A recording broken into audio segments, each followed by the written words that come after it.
Hello, my friend, and welcome to Something for Everybody. My name is Aaron Machbitz, and today is a solo episode of the podcast where I'm discussing depression and really trying to answer this question: is depression a real disease? Now, I'm only answering this because I've seen this question sort of pop up on social media a lot. And so before I get into the details of it and really trying to parse out some really important details and nuances and complications about thinking about depression or experiencing depression or the idea of depression, I'm going to answer the question: is depression a real disease? Unequivocally, my answer to that question is yes, but there are some finer details that we have to think about when talking about depression or experiencing sort of these uncomfortable emotions or sort of anything that goes into feeling this type of thing, which goes along with grief and sadness and any sort of these uncomfortable emotions. We have to separate these into different buckets and use different protocols and treatment methods to think about how we want to get ourselves better and get ourselves moving in a positive trajectory. So I think it is important to remember what disease or illness in general is. Both terms clearly focus on the personal, subjective experience of suffering. Dis-ease as opposed to ease, illness as opposed to wellness. So does the word pathology, which derives from the Greek word for suffering, pathos, and Greek for knowledge or understanding, logos. Thus, pathology equals understanding of suffering. And even health professionals whose task is to alleviate this type of suffering, first of all, often forget this and think that pathology refers to not the understanding of the patient's suffering, but to an objective morbid condition underlying it, and also equate disease and illness with such objective morbid conditions. So I just wanted to think about that. And so now we have that context. Let's move on. In Rethinking Depression, Eric Maisel presents an incredibly pervasive case for how medicalized we've made the normal human emotions of sadness, anxiety, and other unfun feelings, and how dangerous that is. That's why I talked about at the beginning. There's some nuances and things we have to really think about in terms of this word depression and what it means. But I understand that it has a lot of, let's say, black cloud to it or misunderstandings to it. And it's sort of why I wanted to do this episode, to dive a little bit deeper. And so Eric says, let us be mature and truthful and accept the reality of unhappiness. It is not the coloration of life, but it is certainly one of life's colors. Moments of unhappiness happen. Days of unhappiness happen. Unhappiness can cloud a year or a decade. This does not make you disordered. That's an important distinction. This does not make you disordered.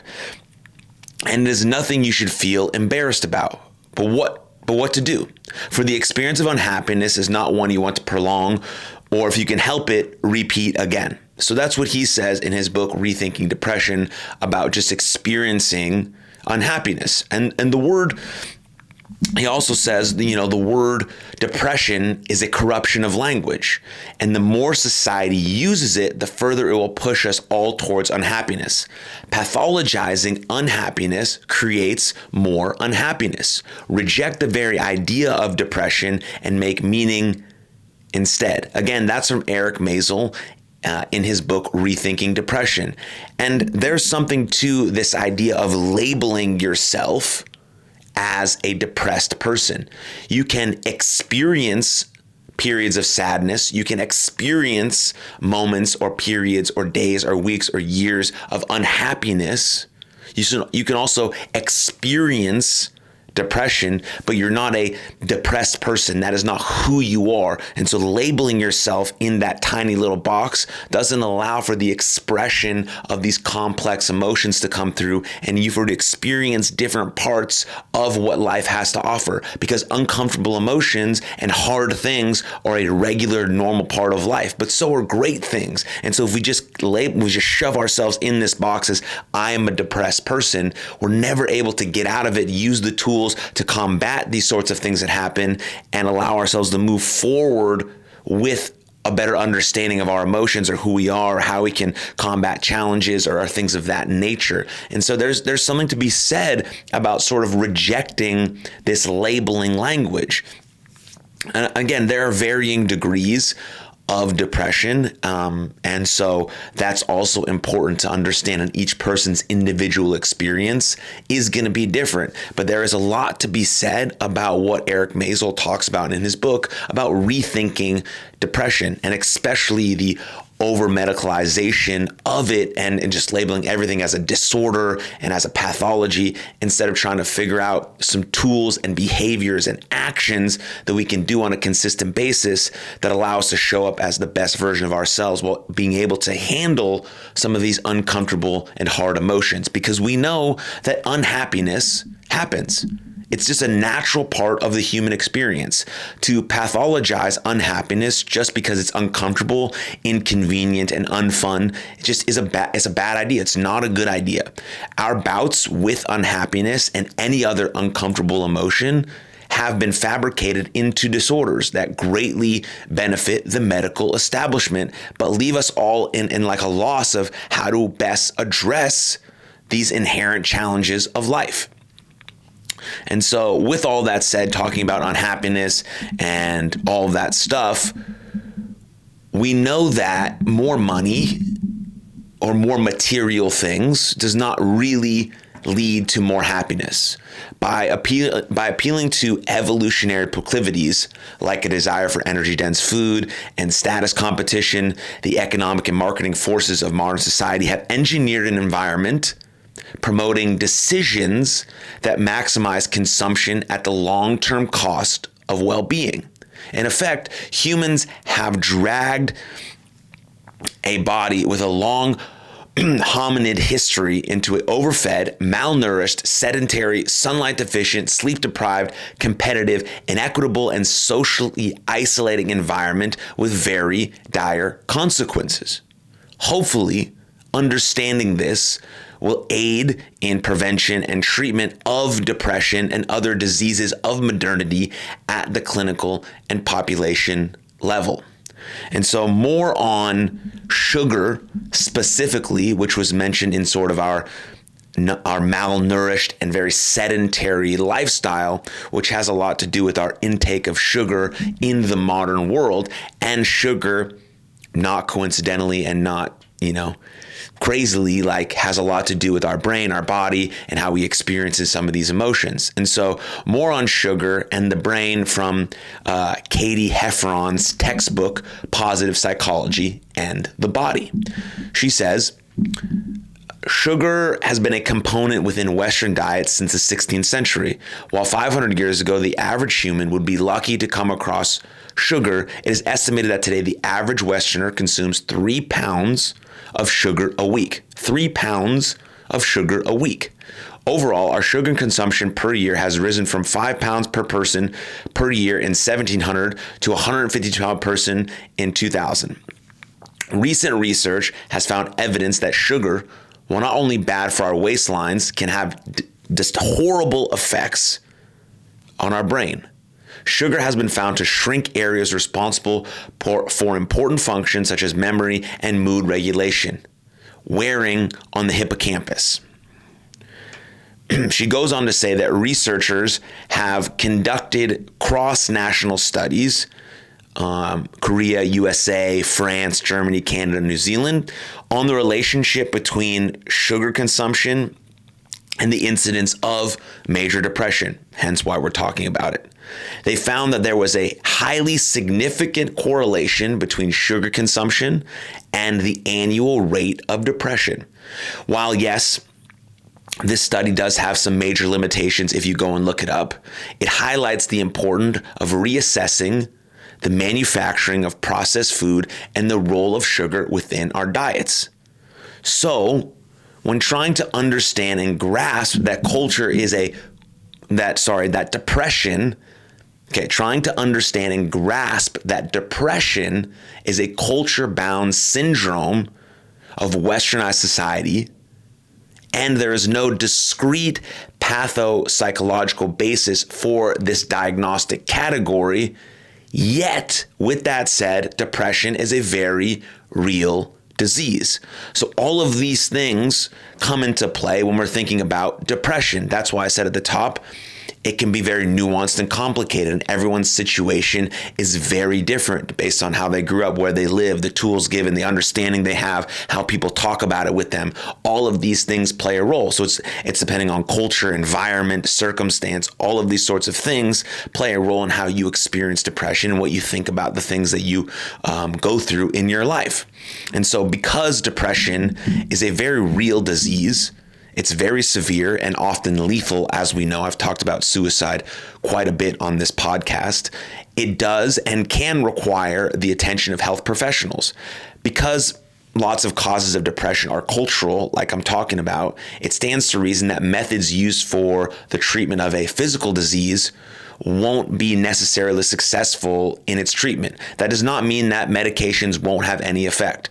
Pharmaceutical substances are very powerful agents, just like the alcohol or recreational drugs will influence the chemicals in the brain, sometimes wreaking havoc in it, sometimes alleviating some of the symptoms and being very helpful. So I'm not obviously throwing medication away. I've seen it be very, very helpful and very, very successful with people that I love very much in our lives. But I think the problem with it is that medication is our first step. And that just can't be the case. There has to be behavior change, habit change, all of these sorts of things we have to look at, and sort of what are the foundations of being a human being, of eating well, sleeping well, moving well, and thinking well, and really dialing in those habits and actions and behaviors. And then if that doesn't work, okay, what else can we try in terms of, interventions or treatments or medications that may alleviate some symptoms, especially if depression has gone to a point where we're becoming suicidal, or we have suicidal ideation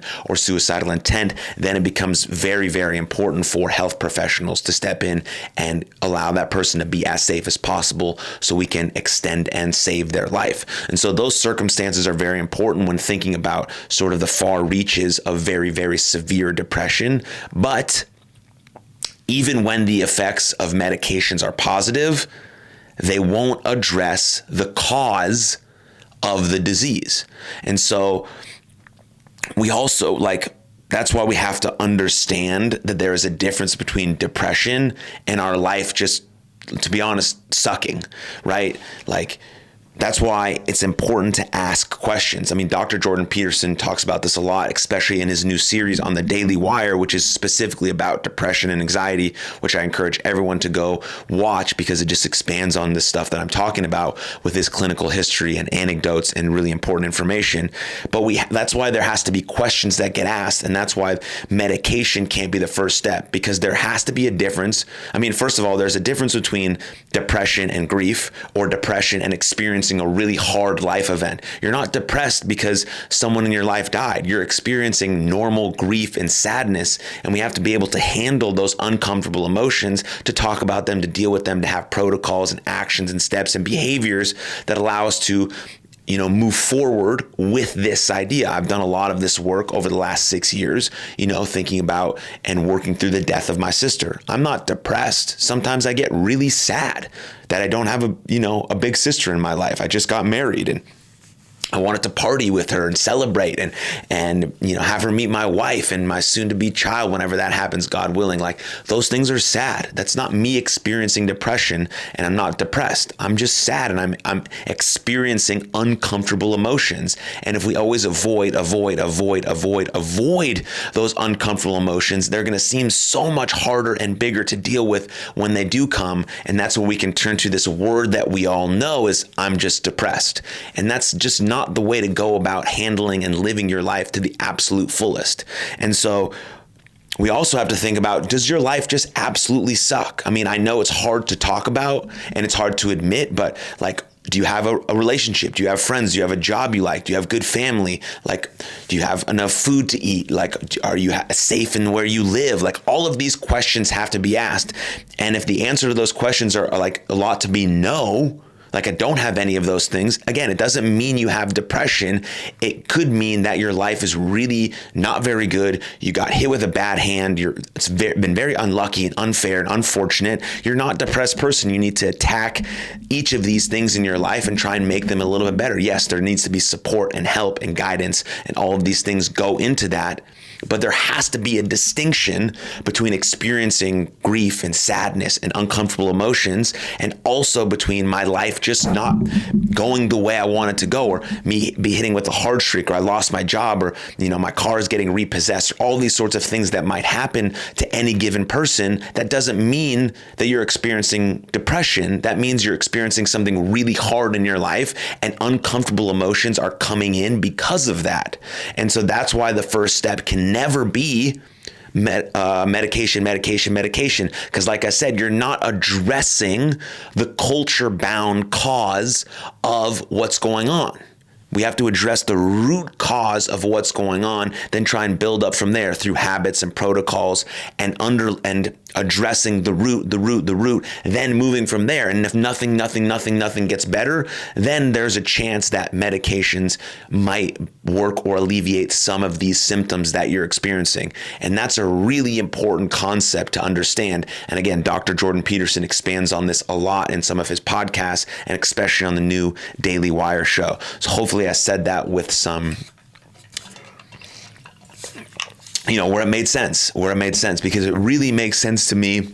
And trying to think about what the difference between these two things are and how we can attack both of them to get us out of the situation that we're in. It's never about avoiding. Avoiding is never going to work, because if we avoid and we shove under the rug, again, the dragon gets so big that it burns our house down. We have to attack sort of what we're feeling. We have to accept the fact that we're feeling these feelings, right? It's awareness, acceptance, action. We have to be aware that we're feeling these uncomfortable emotions. How long have we been feeling them? Where might they be coming from? What's happening because of it? Okay, I'll accept that this is it. I'll accept that I'm feeling a little sad or frustrated, or, just it's been a little bit prolonged sadness. Okay, whatever it is, whatever it might be, I'm accepting that. I'm not throwing it away. I'm not brushing it off. I'm accepting that these are my emotions. These are my feelings. And then I move into the most important step, which is action. What can I address? What can I do? What action steps can I take to help alleviate these things? Because feelings follow behavior. So we need to have behaviors to dial in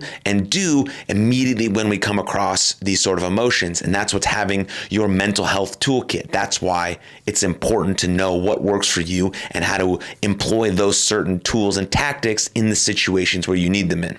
And so let's move on. I'm sure you've heard this a million times, how good exercise is for you. Well, now it's time to make it, 1,000,001.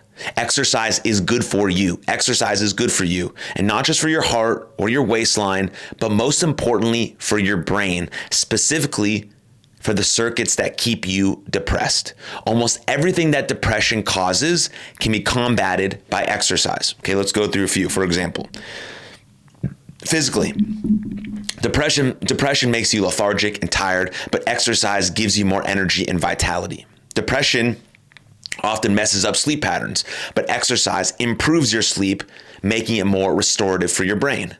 Depression wreaks havoc on your appetite. So you either eat too little or too much, and it's junk food.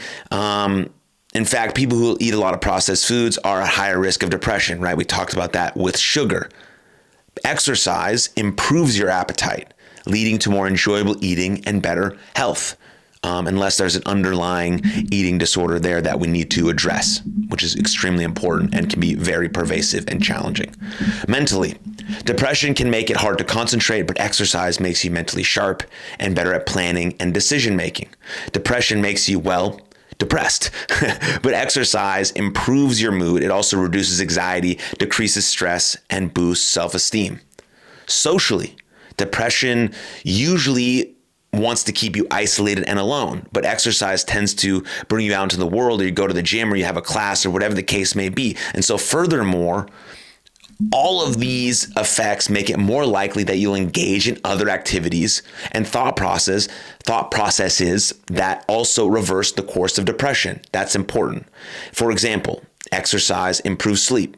We talked about that, which then reduces pain, improves mood, and increases energy and alertness. The reduction in pain makes you more likely to exercise and increase your enjoyment of exercise. Having more energy also makes it more likely that you'll exercise. The take-home message is that this is all cause and effect, and they intermingle and they build on each other in an upward spiral towards you feeling better. That's why feelings follow behaviors. Yes, sometimes depression or bouts of sadness or experiencing this uncomfortable feeling in your body of whatever it might be forces us to think that we are the only person in the world who feels this way. And it forces you to believe that you can't do anything and you don't have enough power or willpower, and you're just like, you feel worthless and you feel less than. Like, that's the feelings that come up. And the only way to sort of get out of that is to force ourselves to do something, to force ourselves to get out of bed, to brush our teeth, to go for a walk, to exercise. It's all about little steps, incremental building from there. But it's really important to think about that stuff, because depression forces us to basically to not do the things that we know that are good for us. And the only way to get out of a depressive state, or to get out of sadness, or to combat these uncomfortable emotions is to be active, is to do stuff, is to go out into the world, to talk to a friend, to go exercise, to just move around a little bit, to journal, to do some of these activities that are going to help us alleviate some of these uncomfortable emotions, or alleviate some of these uncomfortable experiences that we're going through. And so we have to understand about awareness, acceptance, action, and that feelings follow behaviors. That's why having things written down, a plan of attack, a protocol, a toolkit for when you might experiencing these things, because everyone goes through bouts of unhappiness and bouts of sadness. So having a plan of attack when it does come, so you can read it, implement it, and go towards it, is really helpful as sort of a proactive mental health plan inside of your proactive mental health toolkit. Next, we have to figure out what's important to you to help reduce sort of irrelevant details in your life. You have to focus on what's really important to you. Studies have found that focusing on your values reduces the brain's response to stress. So think about the times in your life when you were happiest. What were you doing then? And what factors contributed to your happiness? What activities make you feel most fulfilled? What achievements are you most proud of? What good qualities would you want coworkers or friends to use in describing you? Think about those questions. Potentially pause right here and think about those questions. It turns out that just a little change can be enough to push you away from depression and towards a happier state. That's because in complex systems like the brain, even a little shift can change the resonance of your whole system. You might have a forecast for rain, but then the wind changes direction, the humidity drops by just 1%, and the day is sunny instead. That's a quote from Alex Korb, who has a PhD, and I really like that. Listen to this last part again. You might have a forecast for rain, but then the wind changes direction, the humidity drops by just 1%, and the day is sunny instead. Just a little change can be just enough. One little change. And so when you're not feeling great, when you don't feel like moving our body or doing anything really, but we know that exercise and movement can give us just that nudge on that upward spiral. Same thing with connecting with others. When we're feeling down, we tend to want to isolate ourselves. I was talking about this before. But guess what? That's when we most need to connect. So it's about awareness, acceptance, action, feelings follow behaviors, and potentially sometimes forcing yourself into that movement stage where you're going to connect with others, you're going to exercise, knowing that this is my protocol, I'm being proactive, and I know it will help me in the long run. So here it is. Here it is. Imagine who you'd like to be. The person it would make you the proudest to be. Act like that person. Repeat. Act like that person. Repeat. Yes, this is a very challenging standard. Yes, we will often fall short of it. But by returning to this ideal again and again and again and again, we make meaning. And in the process, we create our most authentically awesome lives. That's it. That's all I have for you. Thank you very much for tuning into this episode. If you found any value in it whatsoever, please share it with a friend. That's the absolute best marketing tool that we have. And I wish you all the best. Lots of love. I'll see you next time. Cheers. Thank you very much for tuning into that episode. And if you enjoyed it, click right here for another full-length episode of the podcast. And please don't forget to subscribe. But most importantly, above all else, please take good care of yourselves and others. And I'll see you next time. Lots of love. Cheers.